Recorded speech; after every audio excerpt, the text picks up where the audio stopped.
Welcome to episode number 251, where I'm speaking with Dr. Avanti Kumar-Singh about healing hormones and overcoming burnout. Dr. Avanti breaks down hormone dysregulation, how it happens, what's happening in the body, and how Ayurveda's remedies can really help to heal this hormonal dysregulation. Dr. Avanti also gives really easy tips for you to start regulating your hormonal system. So please stay tuned.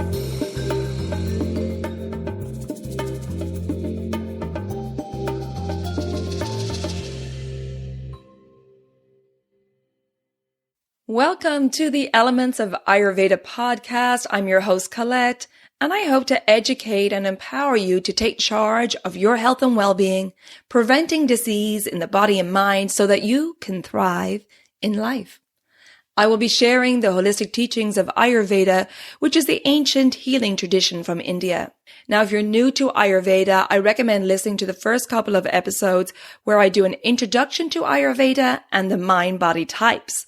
And if you like the content, please be sure to subscribe or follow the podcast so the new episodes will automatically download for you.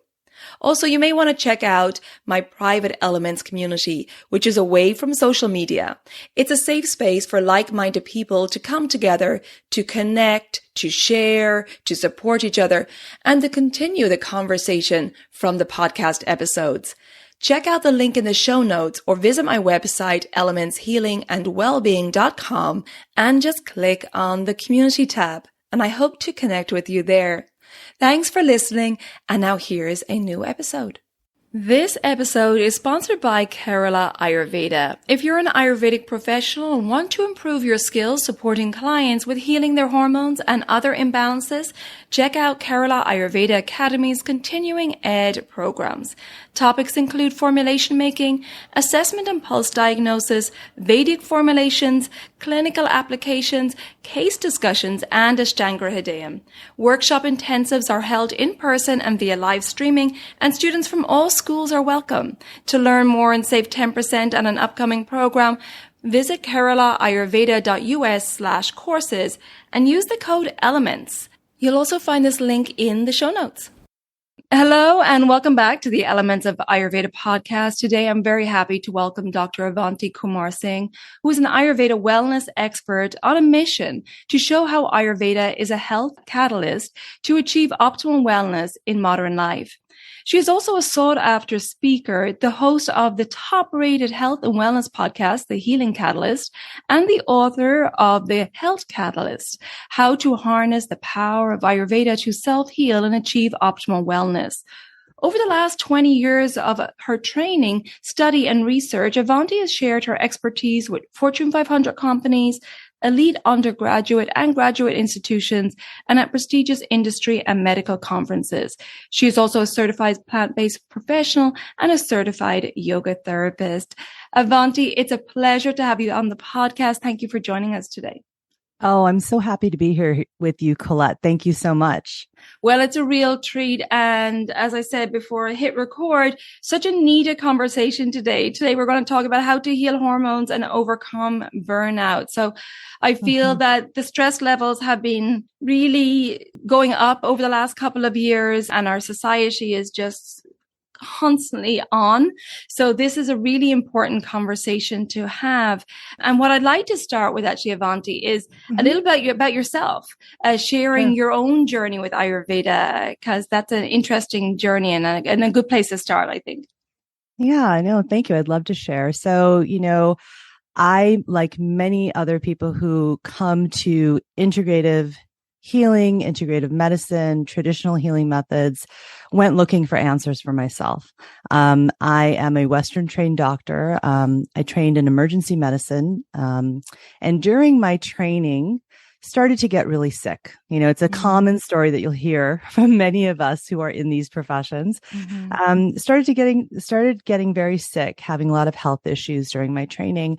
And went looking for answers. And, the answers from my Western colleagues was always, no, you're fine. You have a lot of roles and responsibilities. You're under a lot of stress.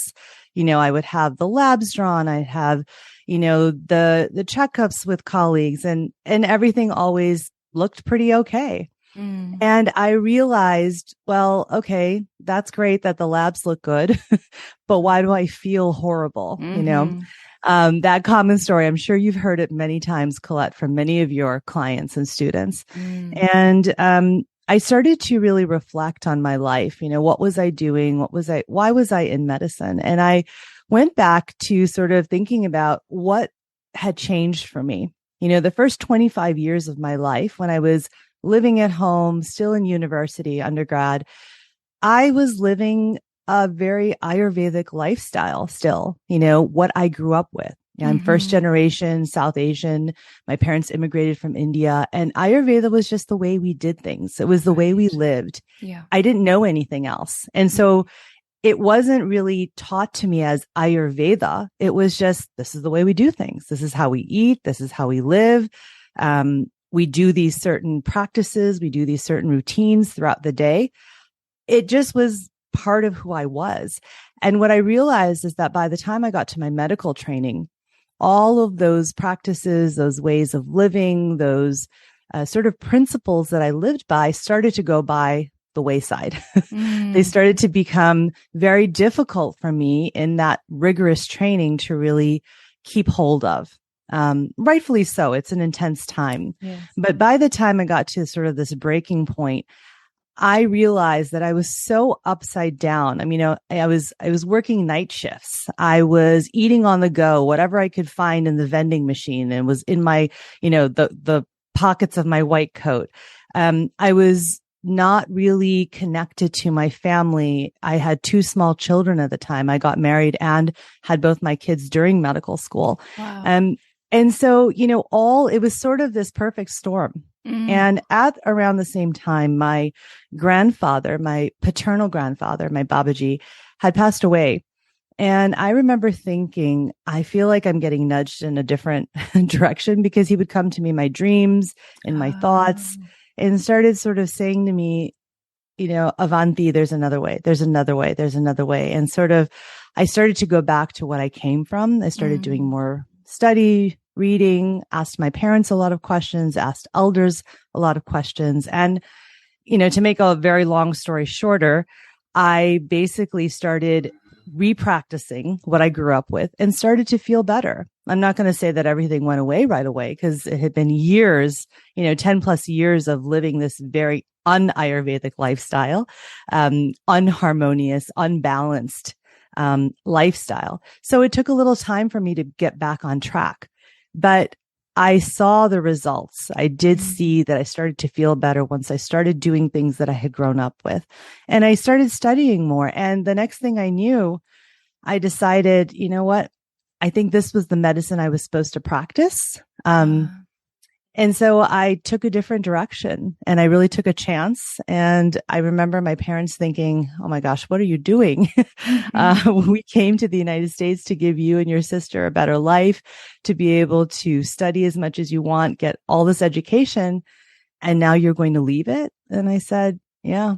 And I took a big gamble, and here I am, 15 plus years later, in this field. And I'm really glad I did what I did. So that's the long and short of how I came to what, I'm doing. And I think the biggest thing for me is that I was able throughout this process to really start looking at, what is the science showing us? What is modern medicine showing us and proving with the data that we already knew 5,000 years ago in Ayurveda? And it has been the greatest joy to see all of those parallels and to see everything that we did in Ayurveda 5,000 years ago and still do today being proven by Western medical science. It's pretty cool. So it's that's absolutely sort of amazing. Yeah, right? Yeah. And it's so interesting to hear your story that, Ayurveda was something that it was just your way of being in your family. It was just normal life. And then that you had to go down that road of moving away from that. You had a very hectic time with marriage, 2 young babies, and medical school. And that you had to kind of go down a different path to realize this is not the path for me. But all of that serves you today, because as you say, you can bring what you learned in Western medicine into your practice now as well, and be able to talk from that standpoint as well. Yeah. Yeah. It's been a gift. I often say to myself and probably to other people who will ask me, how could you leave a medical career when you worked so many years, studied so many years, spent so much money and time and energy to get a medical degree?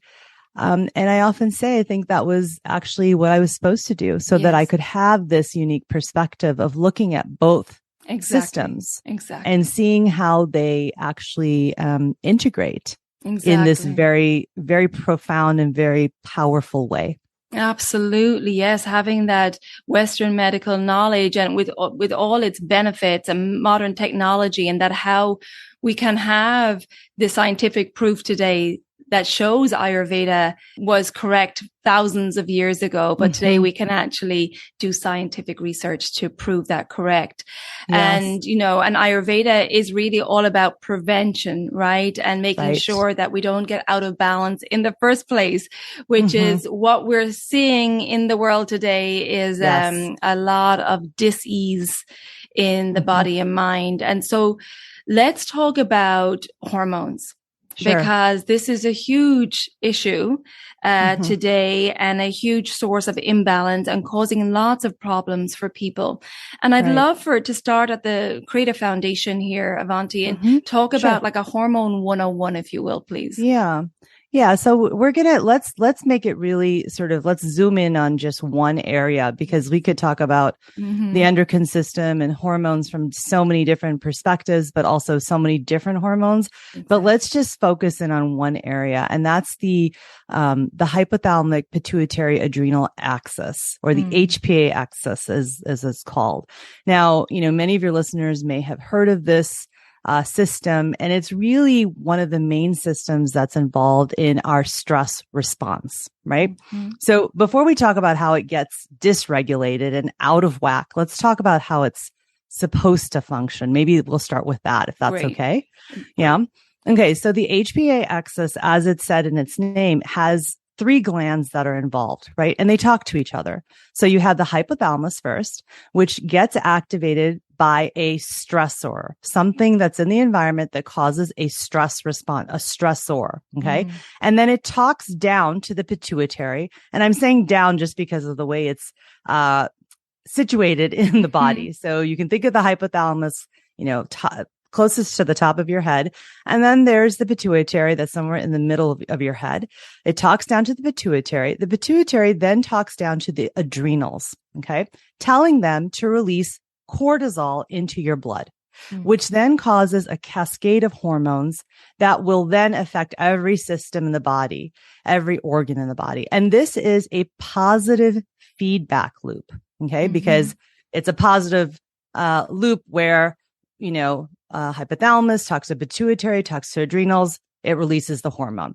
Now, cortisol also has a negative feedback loop that will go back up the axis and talk to the pituitary, which then talks to the hypothalamus and tells the hypothalamus, stop sending these signals, stop releasing cortisol.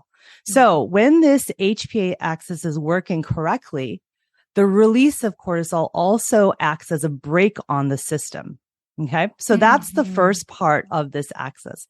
Now, and that's the first way that our stress response gets activated.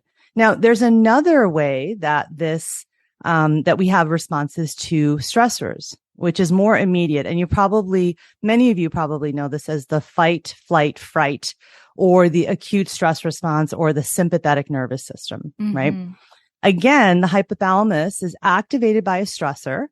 It talks to the pituitary, but this time the pituitary goes to the adrenals via the spinal cord and tells them to release epinephrine or adrenaline. And this whole cascade happens in the nervous system, the sympathetic nervous system to be specific. And the parasympathetic nervous system is the response that is then turned on when it's time to recover. So that's the break. That's the rest, digestion, relaxation response. Right. So there's 2 things going on, right?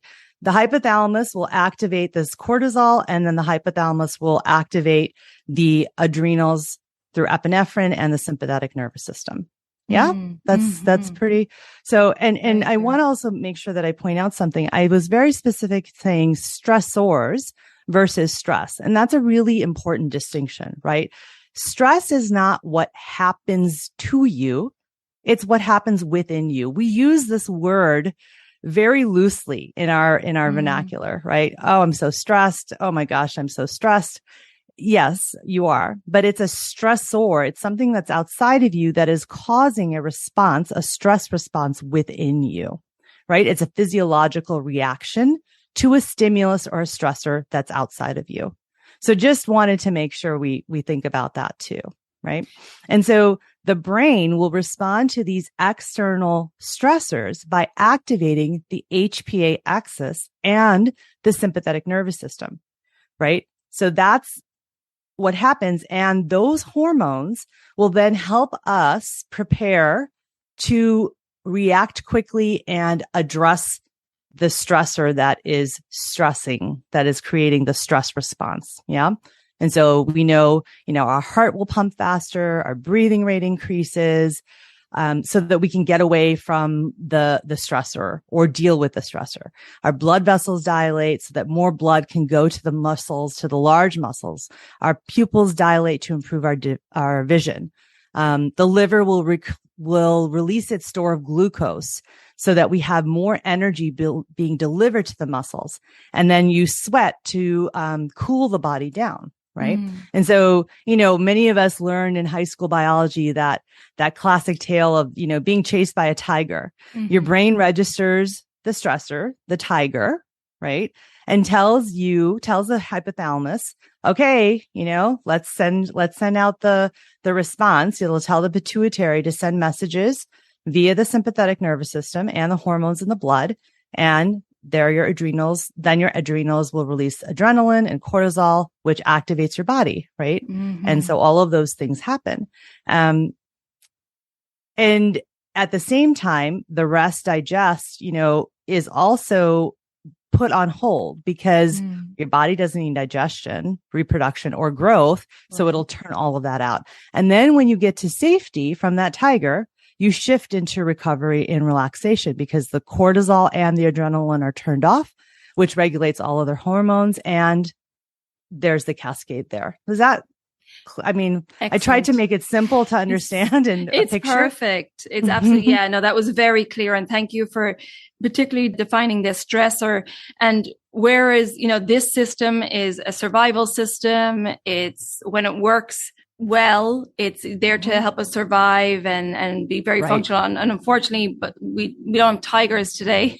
We have other stressors in our society which are not turning off, right? So let's talk a little bit about that now. Yeah. So that's a perfect segue into the opposite, right? Is what happens when the HPA axis is not working correctly. So that is called HPA Access Dysregulation.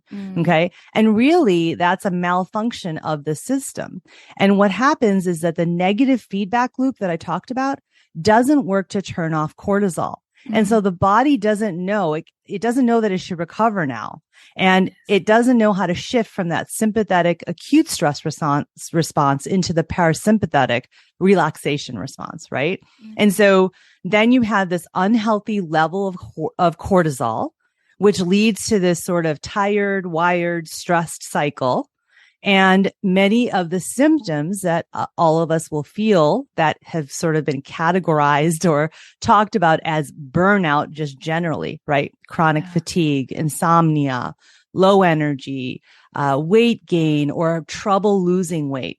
Lots of cravings for caffeine and carbohydrates, right? Because we're constantly depleting those energy stores that we have because they're constantly being recruited, because we're having this stress response. So we crave more energy in the form of quick energy, carbohydrates, caffeine, sugar.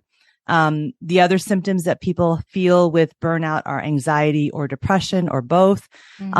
A lack of concentration, inability to focus, decreased or depressed immune system function, bloating, GI issues, memory issues, right? All of the things that so many of us are feeling on a daily basis. And again, Colette, I'm sure many of these are symptoms that your clients are coming to you with, right? Yeah. Some combination and at varying severity of these different things, right? Absolutely. And so many of you are probably like, oh my gosh, I feel those, or I feel some of those. And yeah, I mean, it's kind of alarming to think that maybe my HPA axis is not working correctly. And so if this is so common, what is causing it? Right. And really the answer is this chronic perceived stress. That's the number one cause of this dysfunction, of this dysregulation of the HPA axis. And so basically what that means is that the brain is always registering stressors, right? So that example we were talking about, the tiger is not necessarily actually chasing you, but you're constantly worrying that the tiger is going to chase you and attack you tomorrow or the day after that or next week, right? And it's so like for many of us in our modern lives, we're not worried about tigers necessarily, but we're thinking about, the worry that we have, the anxiety we have about that difficult conversation we have to have with somebody that we love, or a big presentation we have next week, or maybe the feeling that all of us are still exhausted from living through a global pandemic, which we don't know what's going to happen next, right? So it's this chronic perceived stress, this never ending perception of stress that causes the HPA axis to constantly be on. It's almost like if you have a car and you're just revving the gas all day long, right? You've got your foot on the accelerator, revving it over and over and over again. It's going to overheat. It's going to use up all the gas. It's going to burn through the oil, right? And you have burnout, quite literally. And so that's kind of the way to think about what's going on when it gets dysregulated, because many people will ask me, well, okay, I understand how it's supposed to work, but why, I meditate, I do this, I do that. And why is everything is so out of whack? It's because you have this chronic perceived stress that is like putting the foot on the gas all day long, every day. So. Right. And it's interesting, you use the word perceived stress, because I think a lot of people as well don't even perceive that they are stressed in our world today, because we're always on and it's become the norm, and we have our devices and notifications dinging all the time. And there's this elevated level of alertness, which I think a lot of us perceive as the norm now. And this uncertainty right now with the pandemic and all these lots of foundational changes happening in the world right now, that there is this underlying stressor all the time. Yeah, exactly. And so, again, we don't think that we're stressed, stressed. And, we may see, and that's why it's so important to say stressor versus stressed, right? Exactly. So there are these stressors, and then it's the perceived stress is also a stressor. That's important to think about that, so that worry about the presentation next week, that's actually a stressor, right? That is stressing the system and causing a stress response. That's the way to think about it too. Right. And so, and so, and so how does this sort of maybe dive into Ayurveda, right? Is the question. And I found this really interesting because it's one of those examples of, people understanding this so many thousands of years ago, the sages in Ayurveda, understanding this without knowing the science necessarily of it, right? But understanding this. And it's really interesting because, some other main causes of HPA axis dysregulation are three things that we really focus in on in Ayurveda. The first is circadian rhythm disruption. The second is dysglycemia, or that's a fluctuation of your blood sugar. And the third is chronic inflammation. Those are three huge stressors that cause this dysregulation. And so how does that relate to Ayurveda? This is what I've found so interesting. As I've, really sort of thought about this and written about it, is that, the way I think about Ayurveda is that it's a pyramid of remedies that we can use on a daily basis. I wrote about this in my book quite a bit. And it's the idea of this optimizing health pyramid in which there are three main remedies. The base of the pyramid is the remedy of routines, right? We talk about routines with our clients every day in which we synchronize and get our circadian rhythm back on track. And as you see, right, I just mentioned that circadian rhythm disruption is one of the main causes of HPA Access Dysregulation. And then the middle of the pyramid is diet, in which we metabolize by regulating our blood sugar, which then supports a healthy gut microbiome. And at the top of the pyramid is the remedy of the tools of yoga, which means that we can regulate our inflammation by shifting the nervous system through practices that stimulate the vagus nerve or shift us into parasympathetic, right? And so it's quite beautiful that we actually have been doing these types of practices for thousands of years to regulate our HPA axis and our stress response. Taking a moment out here to bring you a word from our sponsor, Mount Madonna Institute, who has wonderful mini course offerings which begin from September 2022, including allopathy, functional medicine and collaboration, diagnostic methods, Ayurvedic psychology, and classical texts, history, and philosophy. Their Ayurvedic Health Counselor program starts in January 2023, and you can receive $100 off this program if you register before December 31st using the discount code ELEMENTS22. See the show notes for all the details or visit mountmadonnainstitute.org. Okay, let's go back to my conversation with Dr. Avanti.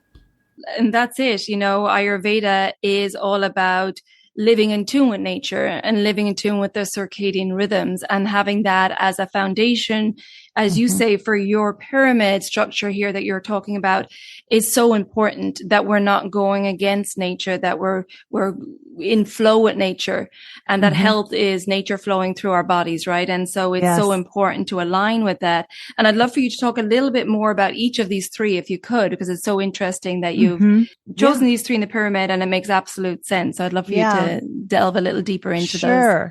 Yeah. And so, routines are the basis of Ayurveda, right? We always know that with every Ayurvedic practitioner, yes, they'll assess your digestion. That's what we're trying to get to when we're doing a consultation with you, is assessing the state of your digestion.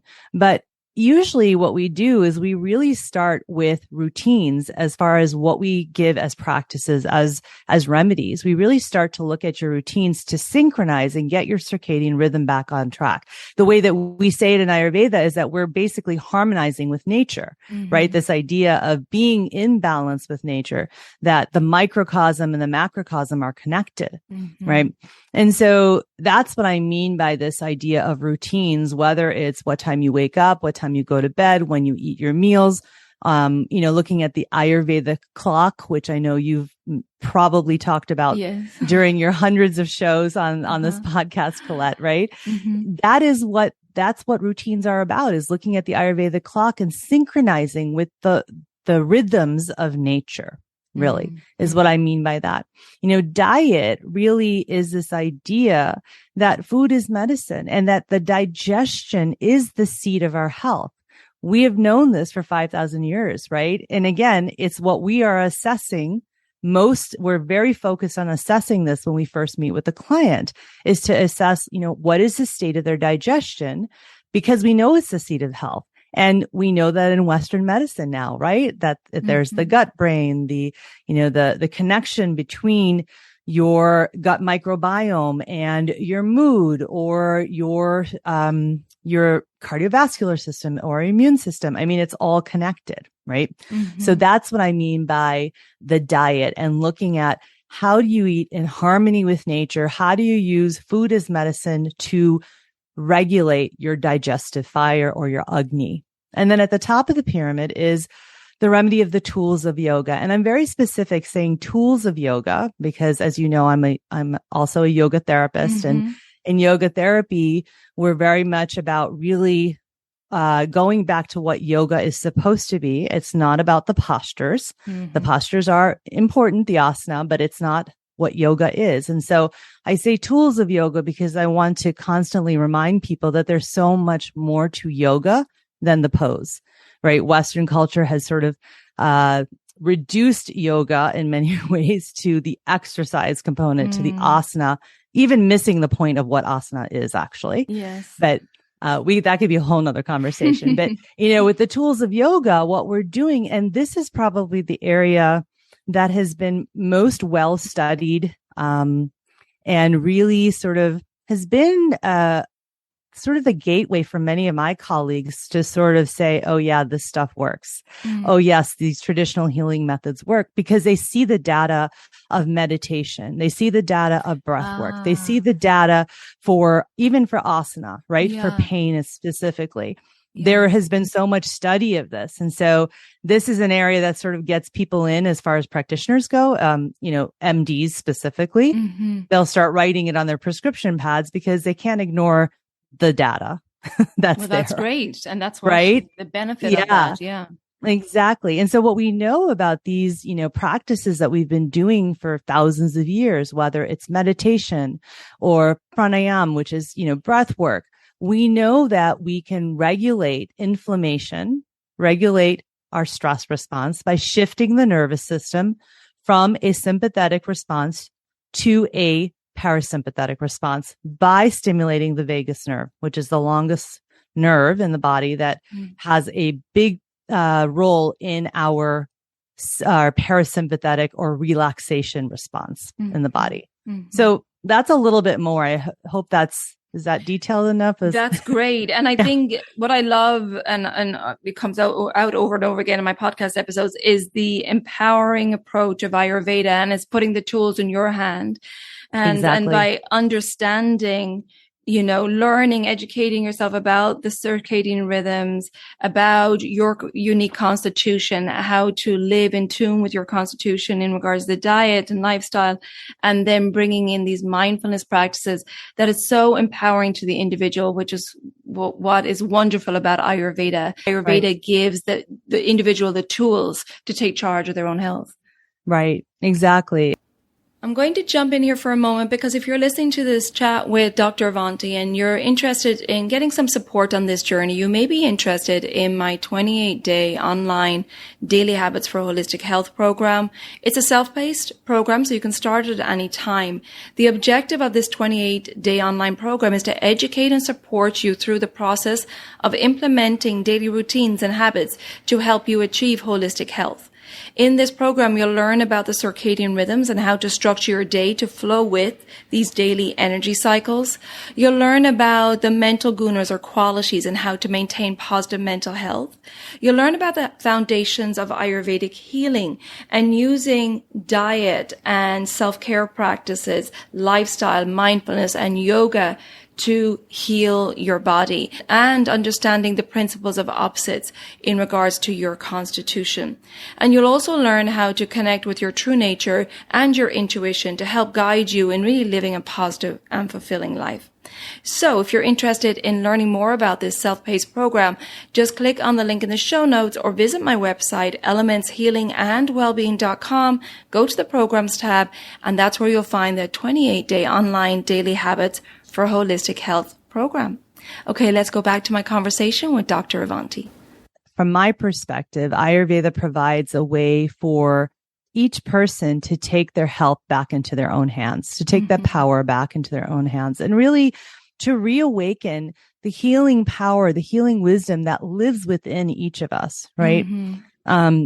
That's what I think Ayurveda does, because for so many people that, I will teach to, or, whether it's medical colleagues or medical students or yoga students or just lay people who are coming to a talk, they're always really surprised at how intuitive this system of healing is. Because when I start talking about Ayurveda and I sort of explain the basic principles, because I'm very much about teaching people the why of what you're doing, and it just clicks with them rather than giving them lists of things to do.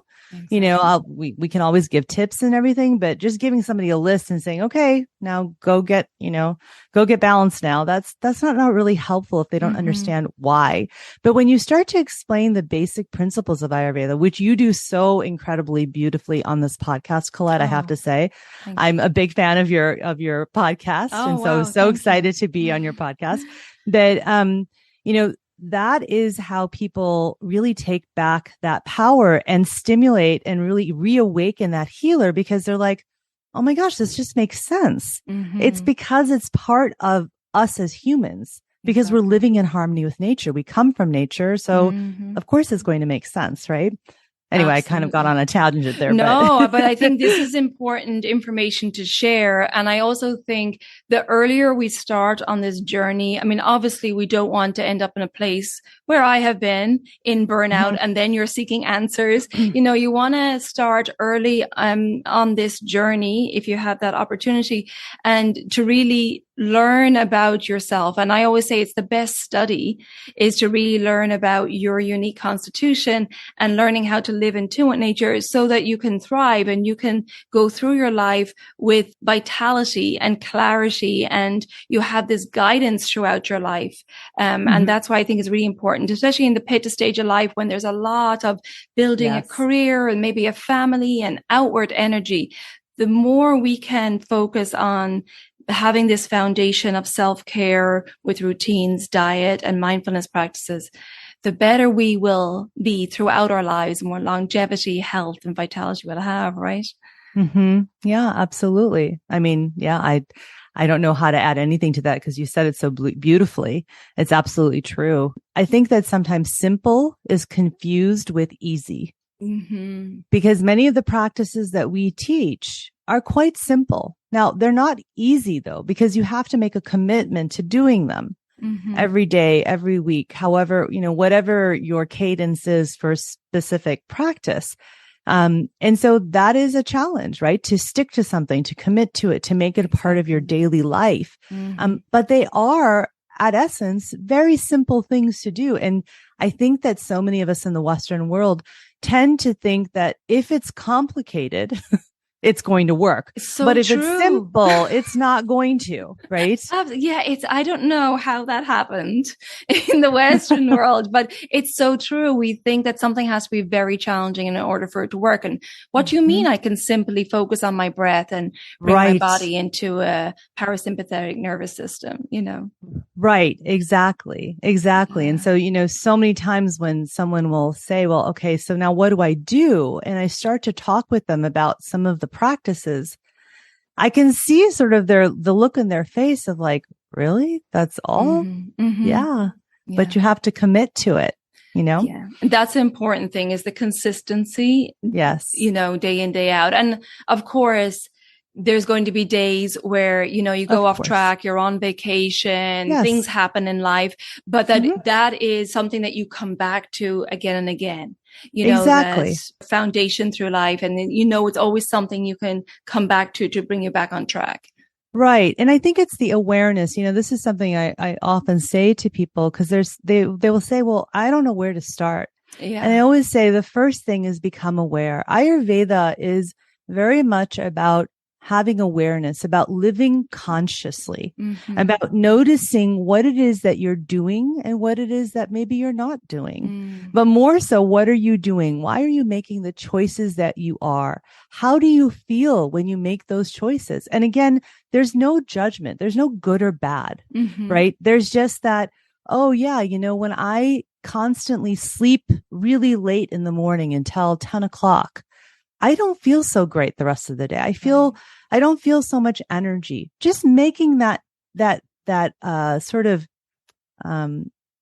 just making that observation. Yes. And just putting it in your mind, that awareness is where the changes start to come.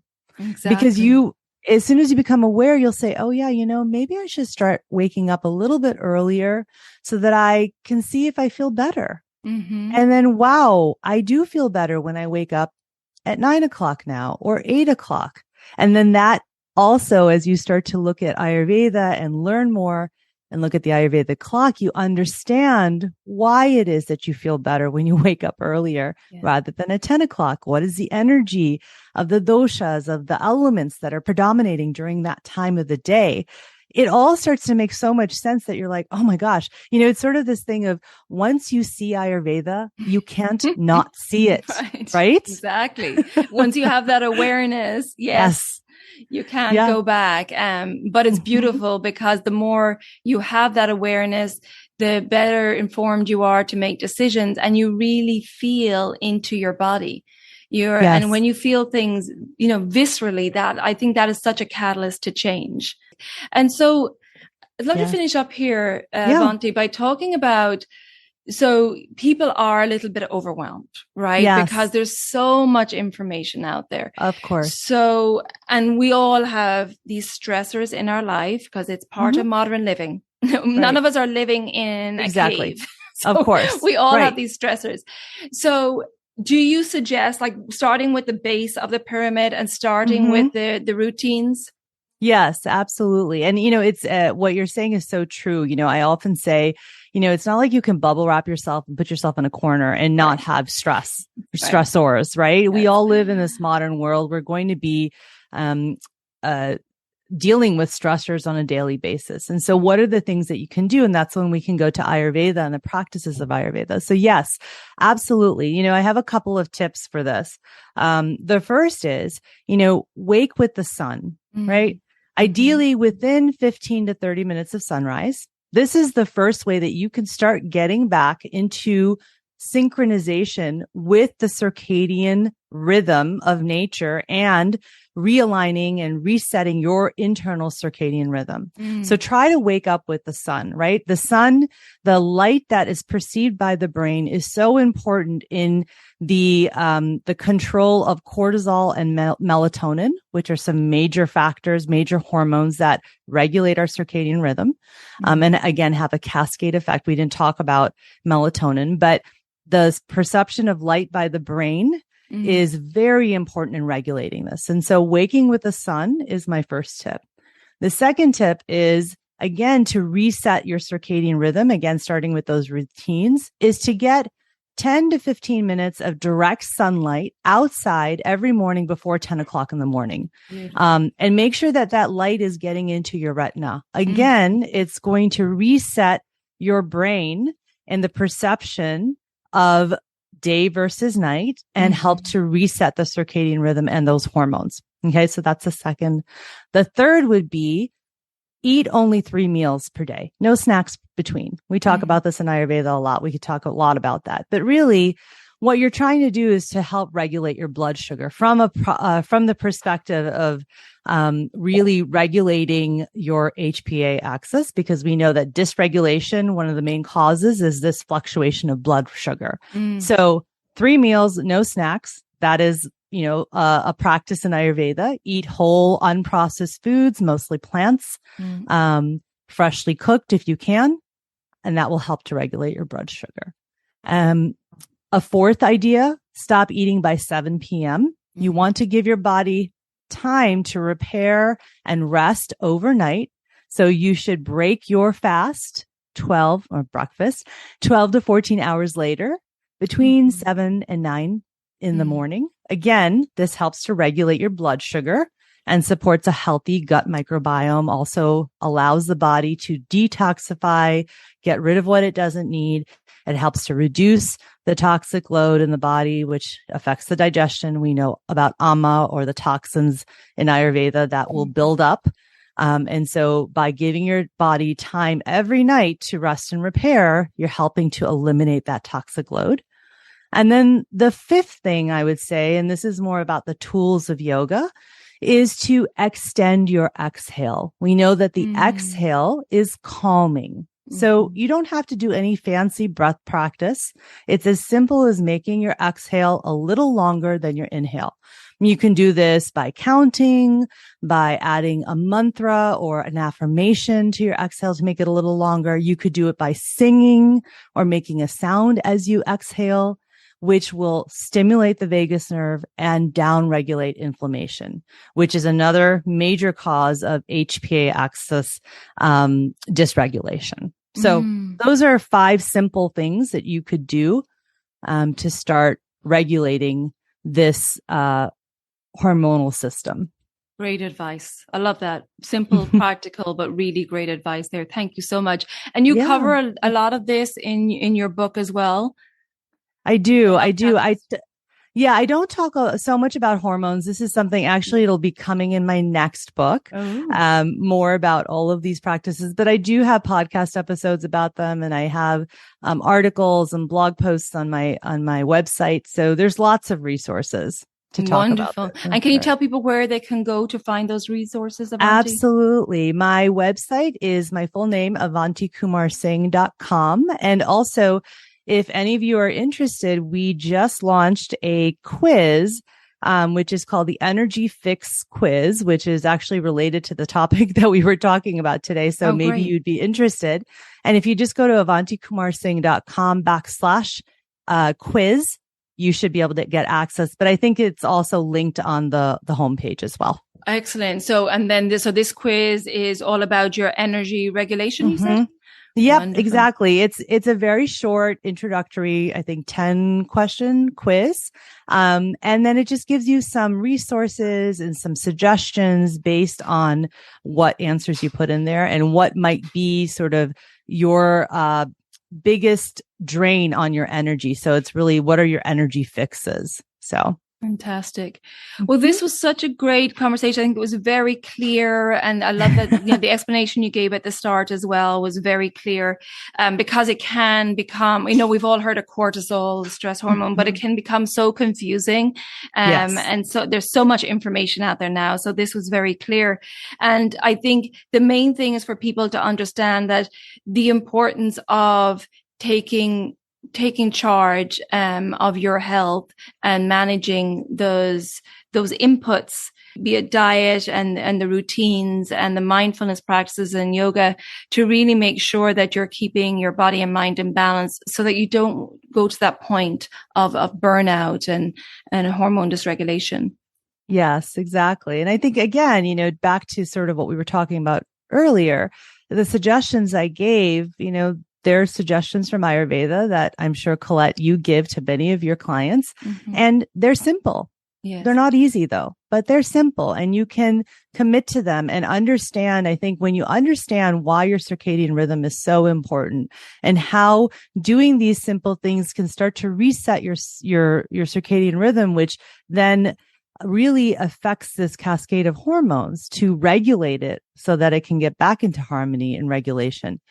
It becomes a bigger why as to why you would do this, right? It's a stronger reason to make a commitment to waking with the sun, or making sure you get outside for 10 minutes to get some direct sunlight, or not eating snacks, or stopping eating by 7 p.m., right? Or doing a simple breath practice for a couple minutes every day. Yeah. It's beautiful. It makes it so much more compelling to do these things. And I think as well, if it's overwhelming to think like this is the shift for the rest of my life, just experiment with it. Yes. Do an experiment, feel it in your own body. And that's the best catalyst to change. Exactly. When you start feeling the effects that these simple tools, these simple habits that you do day in, day out have.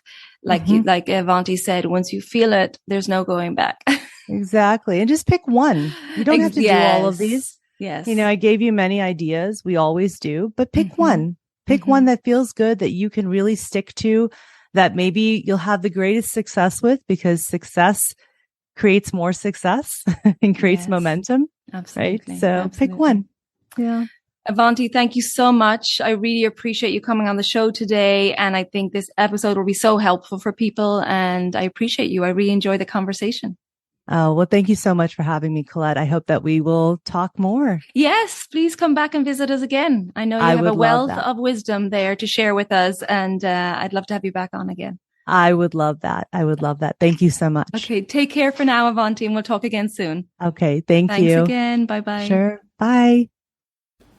I hope you enjoyed that conversation with Dr. Avanti, and please check out the show notes for all the links mentioned in this episode. If you think this episode will be helpful to family or friends, please share it with them so we can spread this wonderful wisdom of Ayurveda. If you haven't already followed or subscribed to the podcast, please do so, and the new episodes will automatically download for you. And if you would like to rate and review the podcast wherever you listen to your podcast, I would truly appreciate that. Also, you can find me on social media on Facebook and Instagram under Elements Healing and Wellbeing. Thank you so much for tuning in, and until next time, please take good care of yourself, be well, and bye for now. Slán go fóill.